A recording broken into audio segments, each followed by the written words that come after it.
उत्तर प्रदेश विधानसभा में बजट पेश होने के बाद लखनऊ में मुख्यमंत्री योगी आदित्यनाथ ने इसे ऐतिहासिक क्षण बताया। इस दौरान सीएम ने बताया कि प्रदेश की अर्थव्यवस्था तेजी से आगे बढ़ रही है। साथ ही उन्होंने कहा कि बजट में किसानों, युवाओं, महिलाओं और गरीबों के कल्याण को प्राथमिकता दी गई है। इसके अलावा उन्होंने कहा कि शिक्षा, स्वास्थ्य और रोजगार सृजन पर विशेष ध्यान रखा गया है।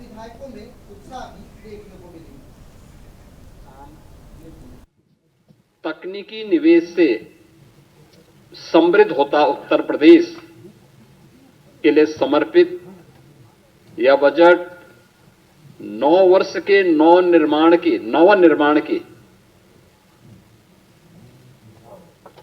एक नई गाथा को देशवासियों के सामने प्रस्तुत करता है।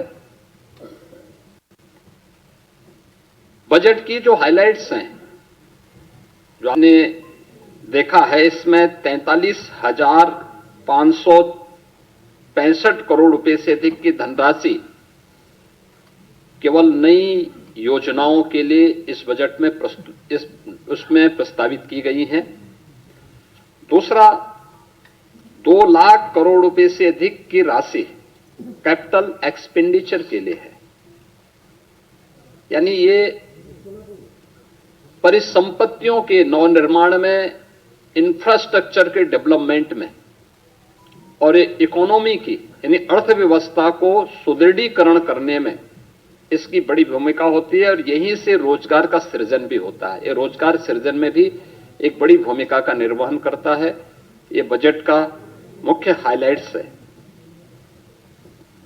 कि बजट में जो हमारी एफआरबीएम की सीमा है, यानी पिछले 9 वर्ष में ये हमारी सरकार का 10वां बजट है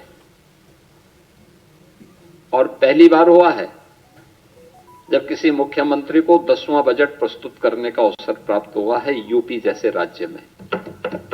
इससे पहले कभी नहीं हुआ। दूसरा है कि इन 9 वर्षों में एक भी टैक्स नहीं लगाया गया। तीसरा है, यूपी के अंदर जो भी कर चोरी थी, लीकेजेस थे, इन सबको रोक करके कुशल वित्तीय प्रबंधन के माध्यम से बेमारू राज्य से उत्तर प्रदेश को भारत की अर्थव्यवस्था का एक ब्रेक थ्रू के रूप में प्रस्तुत करते हुए रेवेन्यू सरप्लस स्टेट के रूप में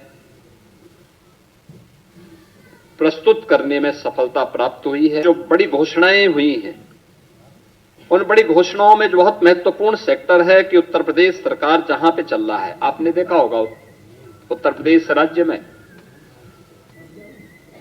हमेशा इस बात को देखने को मिलता था कि अलग अलग विभाग अलग अलग समय में अलग अलग डाटा प्रस्तुत करते थे। हमारी सरकार ने तय किया है कि हम यूपी के अंदर एक स्टेट डाटा अथॉरिटी का गठन करेंगे। स्टेट डाटा अथॉरिटी या उत्तर प्रदेश के अंदर रियल टाइम डाटा और उसकी रियल टाइम मॉनिटरिंग के साथ साथ उसके लिए भविष्य की योजनाओं को आगे बढ़ाने में भी एक बड़ी भूमिका का निर्वहन करेगा। बजट की जो हाइलाइट्स हैं उनमें से ये भी है।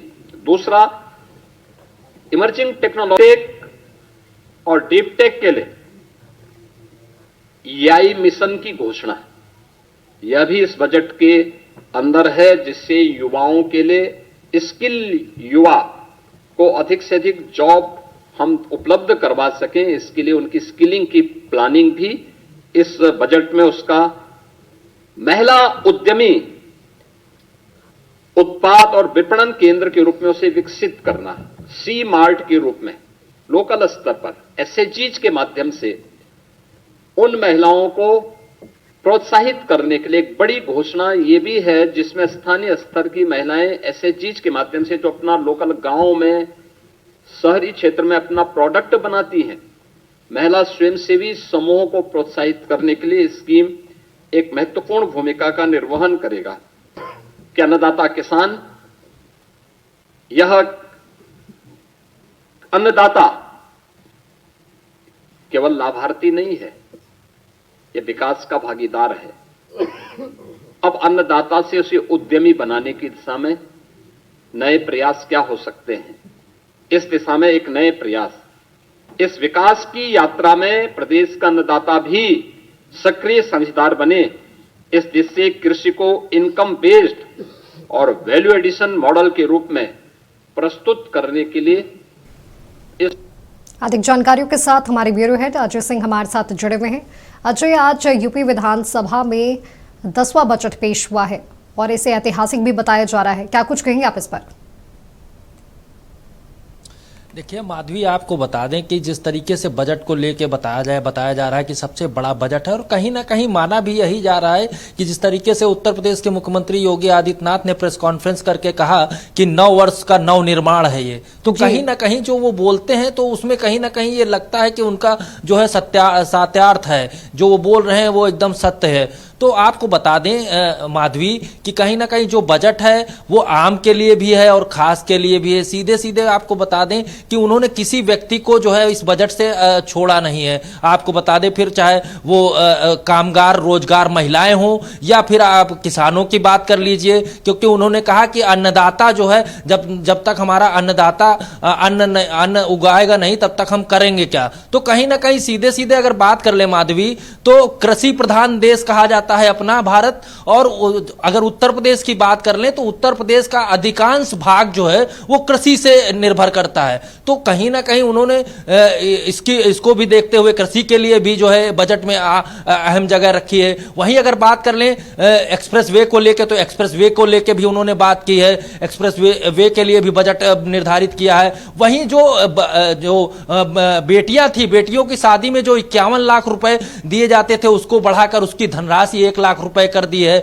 वहीं पे जो मेधावी बेटियां हैं उनके लिए उन्होंने 400 करोड़ का बजट दिया है कि जो मेधावी बच्चियां पास होंगी उनको स्कूटी दी जाएगी। तो कहीं ना कहीं इस तरीके से जो ये बजट है वो कहीं ना कहीं सबके लिए अच्छा है। और देखने वाली बात माधवी ये होगी कि ये बजट कितना लाभकारी होता है, ये तो आने वाला समय ही बताएगा माधवी। अजय जी, अगले साल यूपी में चुनाव होना है और ऐसे में जिस तरह से बजट सामने आया है, कहना गलत नहीं होगा कि सभी वर्गों को ध्यान में रखते हुए ये बजट लाया गया है। बिल्कुल माधवी, आपको बता दें और ये भी जरूरी है कि 2027 का चुनाव जब होना है तो कहीं ना कहीं चुनावी दौर में भारतीय जनता पार्टी हो या जो सरकार है वो सरकार कहीं ना कहीं चुनाव में अपने वादों को लेके जाएगी, और वो कहीं ना कहीं उनको दिखाना पड़ेगा कि हमने इन चीजों को किया है, हमने जो है काम किया है, तब जाके हम वो वोट मांग सकेंगे। क्योंकि इसी को मद्देनजर रखते हुए और चुनावी वर्ष में जो बजट आया है, कहीं ना कहीं ये बजट सबसे बड़ा बजट है। और ये बजट आम हो या खास हो या फिर रेवड़ी वाला हो या ठेले वाला हो, कहीं ना कहीं इस बजट से सबको फायदा मिलने वाला है। तो चुनावी दौर में जो है इस तरीके का बजट आना ये सबसे अच्छी बात है माधवी जी। बिल्कुल अजय, आपका बहुत बहुत धन्यवाद हमारे साथ जुड़ने के लिए और तमाम जानकारी हमारे साथ साझा करने के लिए। तो आपको बता दें कि आज यूपी विधानसभा में बजट पेश किया गया, 10वां बजट था। वही मुख्यमंत्री योगी ने इसे ऐतिहासिक क्षण बताया है।